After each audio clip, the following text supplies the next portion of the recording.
Welcome to my show. The guest here. His name is Mike Mears. Mr. Mike, how are you doing, sir? I am doing wonderful today because we're going to be talking about leadership. Exactly. And also, thank you so much for the opportunity and the time, Mr. Mike. Firstly, you are a leadership theoretician. You are also an author, and you're also a founder of the CIA Leadership Academy. Can you please, Mr. Mike, discuss more about yourself and how you are doing currently now, Mr. Mike? Well, it's how I really got started in the leadership field is I've always been interested in it. I went to West Point U.S. Military Academy and so on, but it was about 25 years ago at CIA where I was working the deputy director of operations. That's the spy master. Asked me a question uh, about why don't the levers work? And I was his big expert on leadership and management. And what he meant by the levers is the standard, you get up in your bully pulpit and you tell people what to do, or you use metrics to try to drive their behavior, or you use your training system to try to change culture. And all that stuff just wasn't working. So he asked me that question, and I've been thinking about that question every day for the last 25 years. And Lest you think it's just the CIA, I've been asked the same question by the chairman of the board of the world's biggest insurance company. I've been asked that question by two CEOs of corporations you would know the name, you'd recognize the names of in the last 2 weeks. The new question, by the way, is not why don't the levers work? It's why aren't my employees adopting AI? But it's the same question. And the answer, well, there are various answers, but one of the answers that I came to is basically it's human nature stops us from responding to those kind of drivers or levers. It just goes back to human nature. It goes back to our survival instinct, which is hidden and unconscious, but it's really, really big and it's really, really important. So we don't recognize it, but we all have a tendency to cling to the status quo, and the leader's job is change for the better. And there's the great dilemma and paradox. So that's what I've been working on and thinking about.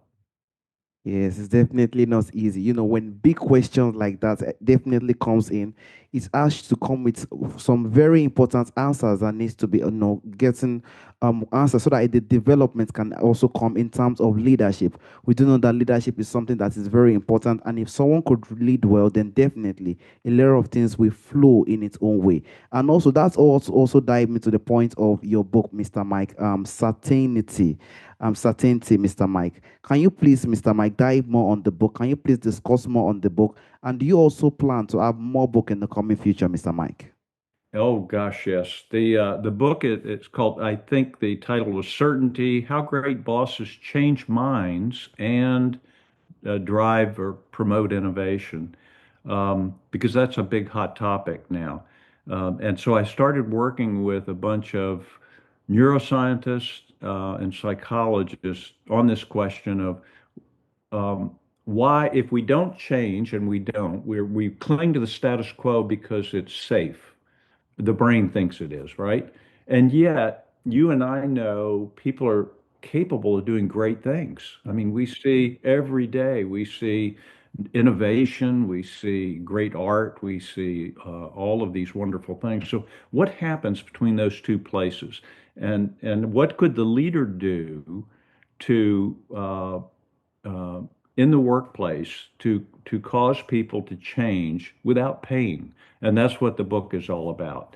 I think too often today you see leaders come in, they want change, and what do? They reorganize. You move the boxes around, and that does absolutely nothing except disturb us humans. And there's so many better ways to do that, to lever change, to get people to change, but they enjoy the change as opposed to making it painful. Exactly, definitely. Every single place, most especially when someone even make a change in leadership, a lot of things just used to change, boxes, stuff like that. And it causes Yep. a lot of pain on humans, most especially the humans who are working, some will be laid off, stuff like that. So giving a different approach when even a new leadership or a new person is into a company or an industry is very, very important. That will definitely help every single person and also improve every single person's life in one way or the other, not definitely cause some pain or pressure in the life that we definitely find ourselves. We do know that this life is already even out burden, and giving more burden is definitely going to be really tough. So giving more Yeah. approach is a very, very, very good task, Mr. Mike. Thank you so much for that, Mr. Mike. And also, I would like to dive to also the point of human nature, Mr. Mike. People probably work with it and against it. How do you think your career also has also shaped your perspective on the importance of working with human nature rather than against it, Mr. Mike? It took me a while to find this out. Timmy, I went to a place called Savannah River Site, which you've never heard of. No one has. It's a big U.S. national, one of their 16 national labs. And the director asked me to come down because they were wondering what the people were thinking about, the employees. And so I went down there and I did a thing I call a quick win. Just got employees together and said, "You guys brainstorm without the boss and come up with problems and brainstorm solutions. And in 40 minutes, we'll report out to the boss." So they did that. And the first thing they came up with is we don't have enough communications. Now that doesn't surprise me because you see that globally. Employees will complain about not getting enough communications. But here's the second thing they came up with is we have too many meetings. So wait a minute. So you don't have enough communications, but you've got too many meetings. So what what is wrong there? And when I told them those were the responses, they came back to me with uh, an answer of, oh, well, our meetings aren't conducted well enough, or we're not covering the right topics. So they had more meetings. So 6 months later, I went back and it didn't change a thing. The reason for this is it goes to the heart of your question is that that doesn't scratch the human itch. I mean, we can sit in meetings all day long and learn about the mission, and we learn about plant visits, and we learn about new personnel approaches and all that stuff. That's not what we are deep down concerned about. What do we want to know deep down? We're human. Well, what we want to know is, boss, how am I doing? Are you mad at me, boss? Do my colleagues respect me? Am I accomplishing anything here? Is there a big picture that I link up to? These are all these hidden things that are, it's called the tangibility bias. We'll always go toward the mission and the structure, the organizational design, instead of the soft stuff, right? And the soft stuff is just pretty basic human social needs, which are absolutely crucial. Now, I don't tell my boss that because I'm not even fully aware. It's partially unconscious, but that's what makes us tick. That's really what makes us tick. It's just, boss, give me a sense of safety, build trust with me, and all those questions will go away. That angst. Definitely. I completely agree with you, Mr. Mike. This is a very, very big part when it comes to leadership, honestly speaking, because most of the time there is always meeting, most especially all these huge, huge industries like that.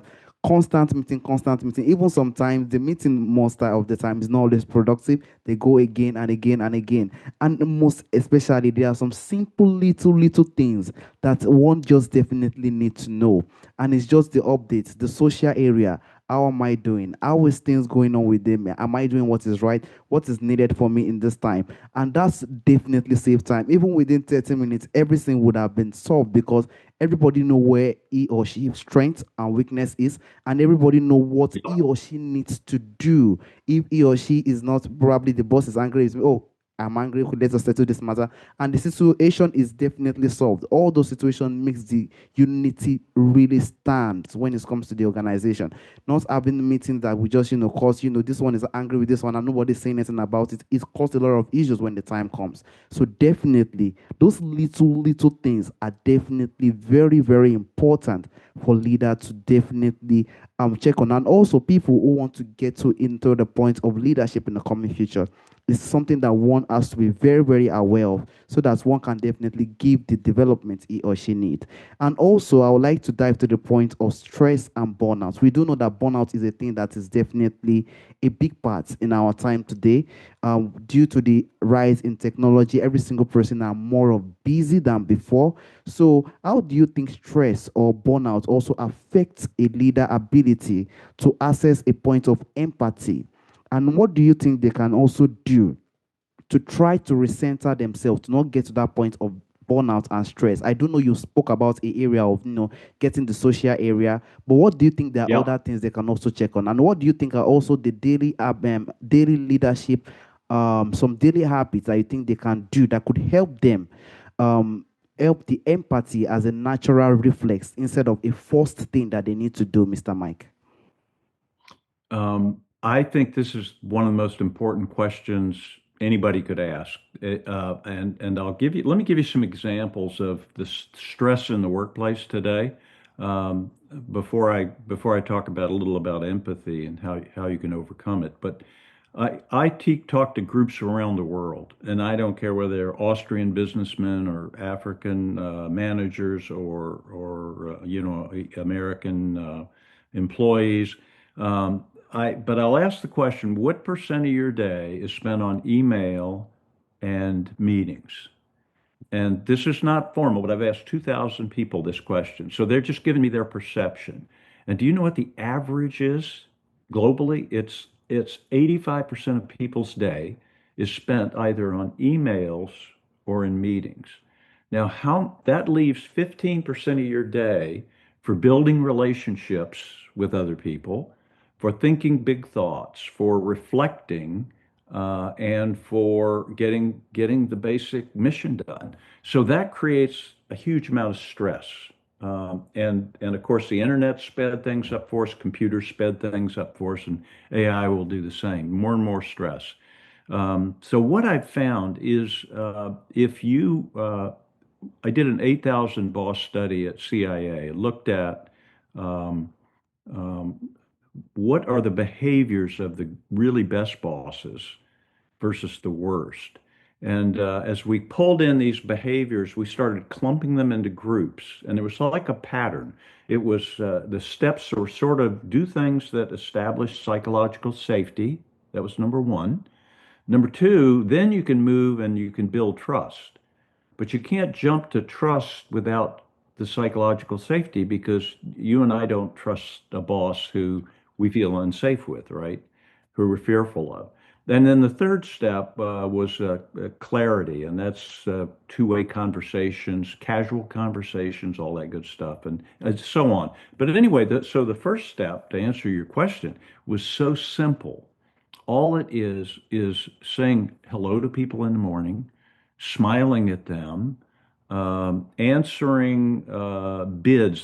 Psychologists call this bids, where if I walk in and I say, "Good morning, Timmy," that puts a different spin. I've just given you a bid, and then you give me the answer back. Well, you do this in marriage. We do it. These are little like sonar pings that we give to people all day long. How have you been? Did you get my article? These are all little things we do to ping one another because social connection is so important to us.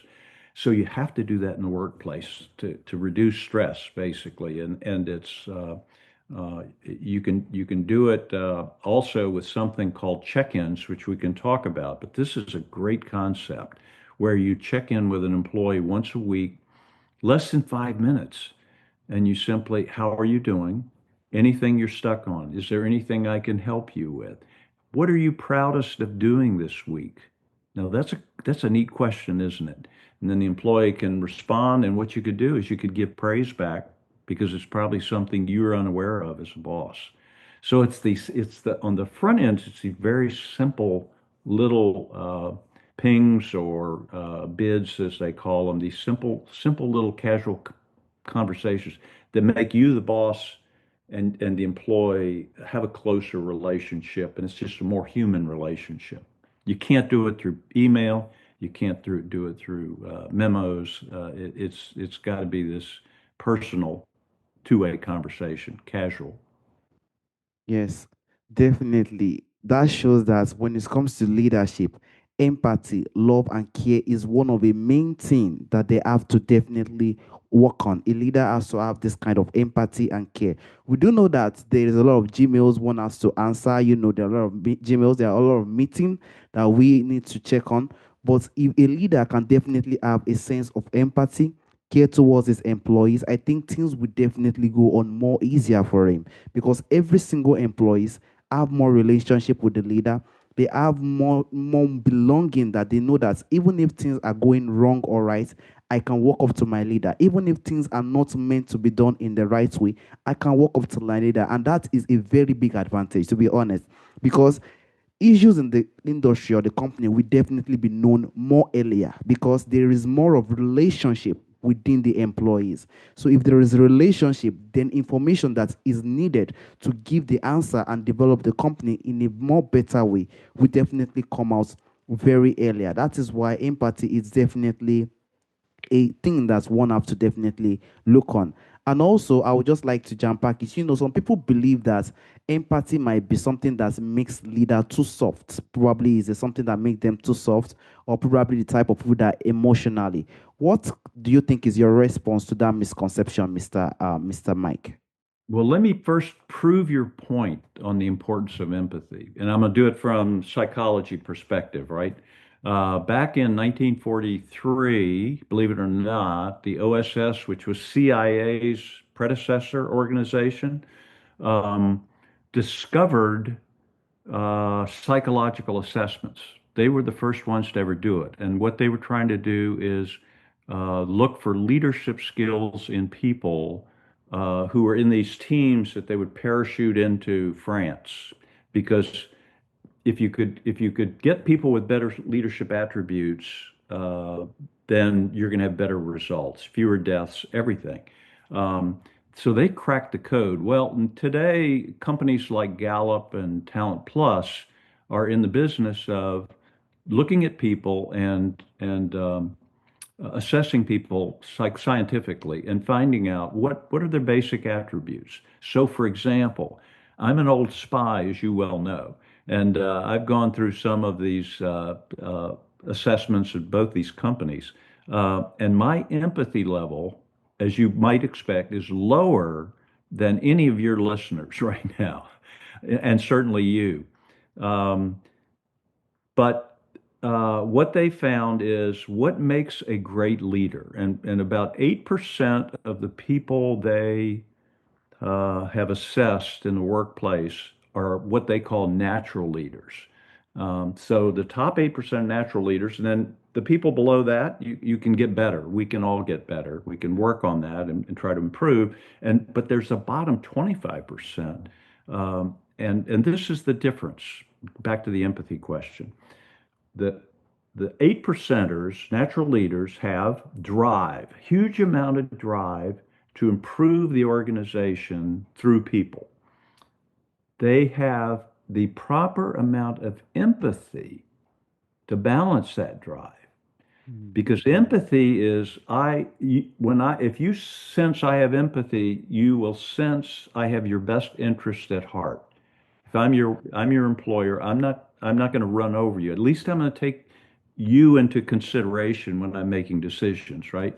And so what they found is that if you've got the drive balanced with the empathy, then you don't have the autocratic behavior. You don't have the bad boss.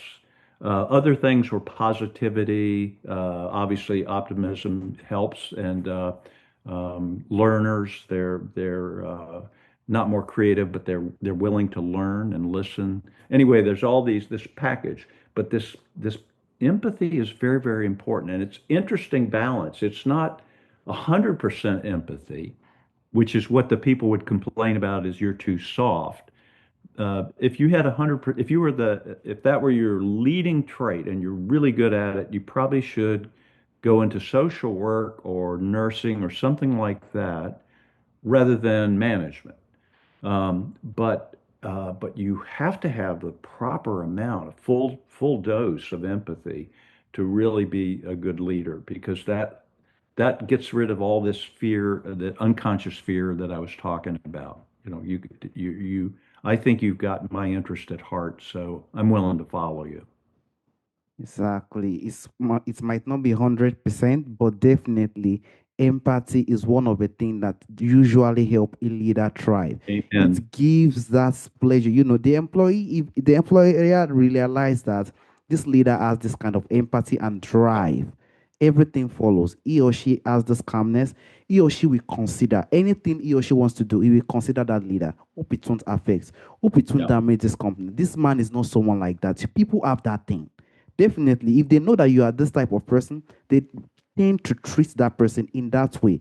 It might not be just 100%. Sometimes one might not be looking good. And that is why, a leader needs to, for a leader to also have this empathy, has to have this sense of opening up. So that when a employer has done something wrong, he or she can just open up. You've done something wrong. I do not like it. All those type of things definitely helps the every single person groom so that he or she will be aware that this is what I did that was wrong. I will not try it again. And definitely he could consider or she could consider things that I think that thing is a very, very important thing that would definitely help a leader no matter where he or she finds himself. And lastly, Mr. Mike, for probably leaders that could be listening or people who want to try to be a leader tomorrow, probably who might be struggling to connect with their team. I know you said one big thing, Yeah. empathy. Who think they are struggling with their team today? Where do you think they can now start to begin? And also, what do you think is also one insight you think from your book Certainty, you think you hope people can probably stick that will stick with every single reader, no matter their title or their role or the position they find themselves, Mr. Mike? It's interesting. I think uh, I didn't mention this in the book Certainty, but what you're basically doing is you're putting certainty into that employee's brain. That certainty that you can trust me, certainty that you can be safe with me. I can't always make decisions in your best interest, but at least you can be certain that I'm thinking about you. So the certainty of the psychological safety, the certainty of trust, certainty of knowing what the big picture is and how you fit in, all that creates a sense of certainty that really allows individuals to blossom. But now let's go back to your other question, which is what have I learned or what if I had my career to do over again? And look at me, I'm an old guy. I wish I had given more positive feedback to my people when I was in management positions. Now, let me explain that.